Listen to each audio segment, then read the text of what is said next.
All right, Larry Krueger here from 49er training camp, from at least the parking lot across the street from Levi Stadium after 49er, not training camp, but minicamp, a little minicamp reaction video. And let's talk about what we got today. We'll start with the quarterback. Sam Darnold took the first team reps. Looked like he was about maybe 8 of 12, couple touchdowns for Sam.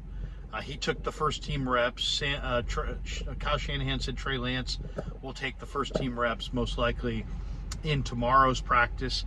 Lance was 9 of 14. He did throw 3 touchdowns. Had a really nice deep pass to Danny Gray, which went way down the sidelines on a third down play. And as I said, Shanahan said they're going to split first team reps. So today it was Darnold, and tomorrow it will be Trey Lance. Brandon Allen, the third string quarterback, also looked pretty good. He completed 4 of 6 passes. His balls tended to wobble a little bit today. Some other observations from camp. Shanahan said that Brock Purdy will be throwing 3 times per week, and that he's right on pace in his recovery from elbow surgery.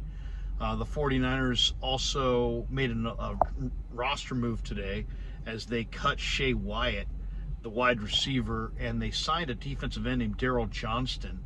Johnston's a young NFL veteran who played with Buffalo, Carolina, Seattle. He's 6'6", about 260, and just gives him another edge rusher. He played at North Carolina A&T. So saw Johnston out there today as well. Also, I thought, once again, on the defensive front, Spencer Wagee from North Dakota State really looks good to me. I mean, this guy is hustling down the field. He looks like he's making some nice plays against the run.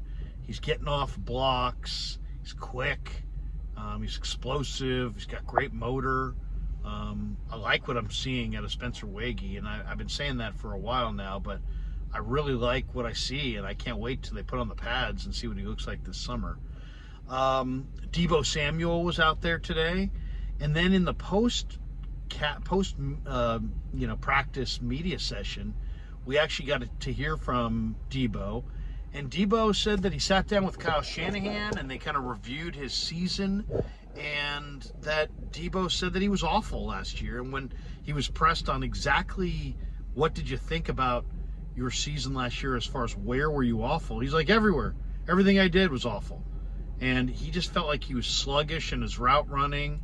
And he just vowed to take it to a different level this year. I thought that was really interesting. And a number of players are tough on themselves, but man, I mean, Deebo is one of the better players in football. So for him to say that he was awful last year, that's a pretty harsh critique, but you love to hear it.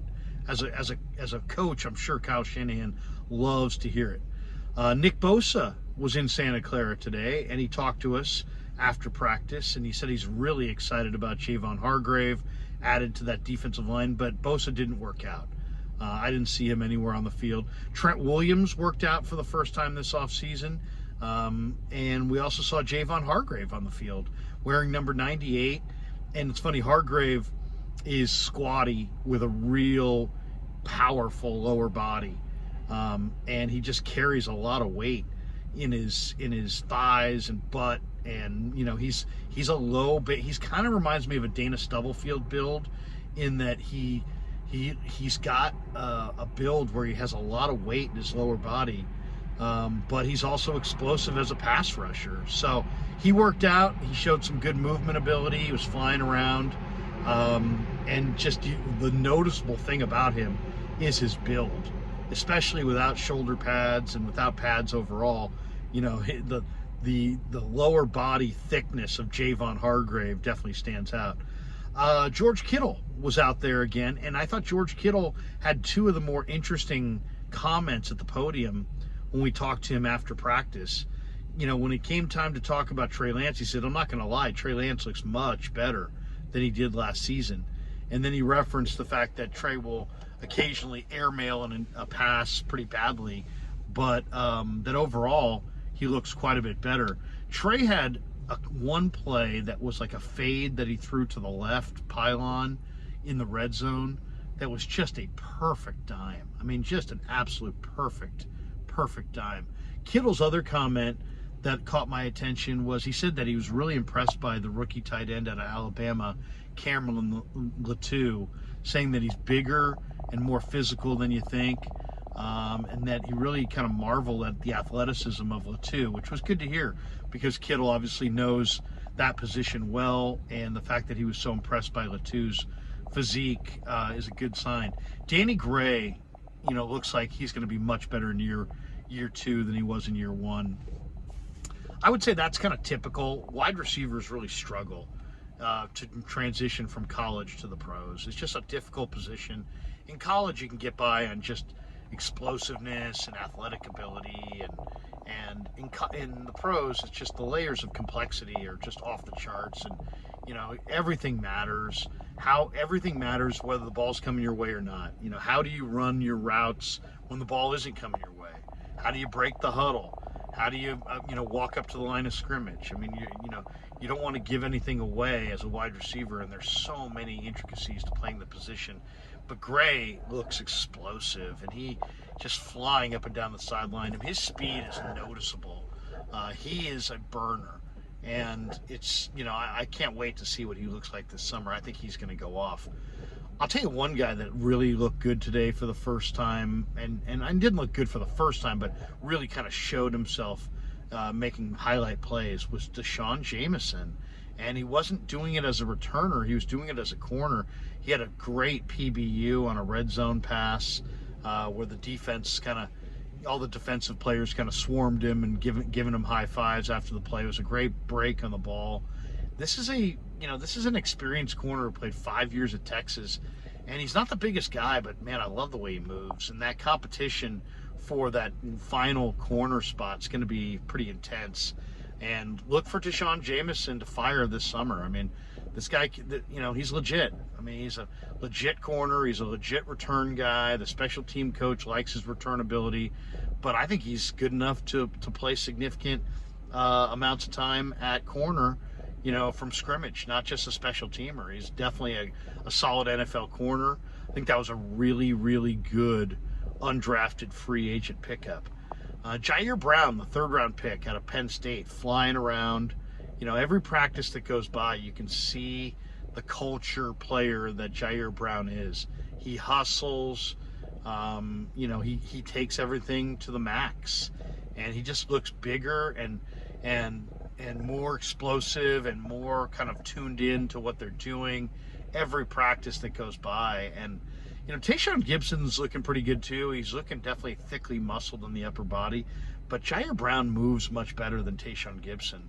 And it's going to be a really interesting competition to see if the veteran Gibson can hold off Jair Brown for the starting spot. I think Brown gets it, to be honest. I mean, we'll see this summer and in the preseason, but Jair Brown is just really an impressive player, and very quick, very great first step quickness, but he's got great ethic about him. I mean, he'll hustle, he'll finish plays, he doesn't take any shortcuts. There's a lot to like with Jair Brown. Kyle Shanahan was asked a direct question by Grant Cohn, has he spoken to Trey Lance or Trey Lance's representative about a potential trade, and he just very tersely and quickly shot that down and just said no. Jake Moody has a booming leg. Oh my goodness, he hit some rockets, but he did miss one field goal from 38 yards. He made another one from 43, but it was like a Vinatieri against the Raiders kind of a kick that never went more than 15, 20 feet off the ground. And it was just like a straight line, but it still got over the crossbar. So, just showing the power of Jake Moody's leg. He doesn't even have to get the ball airborne on a 40-yard field goal. He could literally kick it straight through the uprights. And he did have, that you don't want to see him hit a ball like that because that means he's not striking it cleanly. But Moody's leg strength is what really stands out. We'll find out about the accuracy this summer and exactly how he's going to fit in as far as, I expect him to beat Zane Gonzalez and be the Niners kicker, and I don't think there's any question about that. But, the one thing that really stands out about Moody is just he's got a booming leg. And then I would say the other story is that the 49ers are going to be working out the quarterback, the former Notre Dame quarterback, the former Wisconsin quarterback, Jack Cohn. He wasn't there today, but he will be there tomorrow. And, it's the Niners are establishing a surplus at quarterback. And I think it's either because they're not sure about Trey Lance, or they're not sure about the health of Brock Purdy, or they just feel like, they don't want to get left into a spot where they're ever a quarterback short. And so I don't know if they're going to sign Jack Cohn. Right now, it's about perfecting your 90-man roster for training camp, and maybe Cohn's going to be on that roster. So definitely something to watch for if Jack Cohn is there, because you've got Brandon Allen, who was a second-team quarterback last year. He's now, the fourth quarterback? So you have, if you look at the 49ers, Brock Purdy was the starter at the end of the year. So you got he was a starter. You get Trey Lance, who's kind of more of a starter than a backup. Lance technically would be number 2. You got Sam Darnold, who's much more of a starter. He's technically number 3. You got Brandon Allen, who was a second-team quarterback behind Joe Burrow.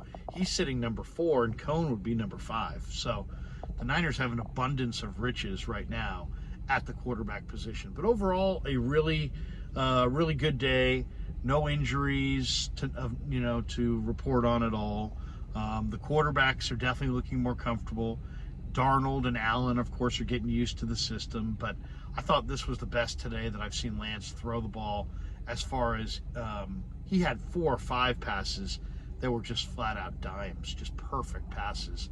And as I said, to me, the most impressive pass of the day was when he threw a fade to the left-hand side from about the 15-yard line. And there was a defender covering the receiver, and I don't know which receiver it was. It might have been Ronnie Bell. But he just threaded the needle and got it right in between the defender's arms and just dropped it right there with some good loft and touch on the receiver. So overall, good day in 49er camp. No huge stories to report, other than I'm sure the headline of the day is going to be Kittle saying that Trey Lance has looked much, much better than he looked last season. That's going to grab headlines. And the other one that's going to grab headlines is Javon Hargrave. The fact that Hargrave was out there and practicing was good to see. And you can tell Nick Bosa's really excited about the potential of having Armstead and Hargrave inside on this same defensive line. All right, hope you enjoyed our 49er minicamp reaction video. Thanks to Pig and a Pickle for being the title sponsor of The Krug Show. And thanks to all of you for supporting The Krug Show on YouTube. Have a great day.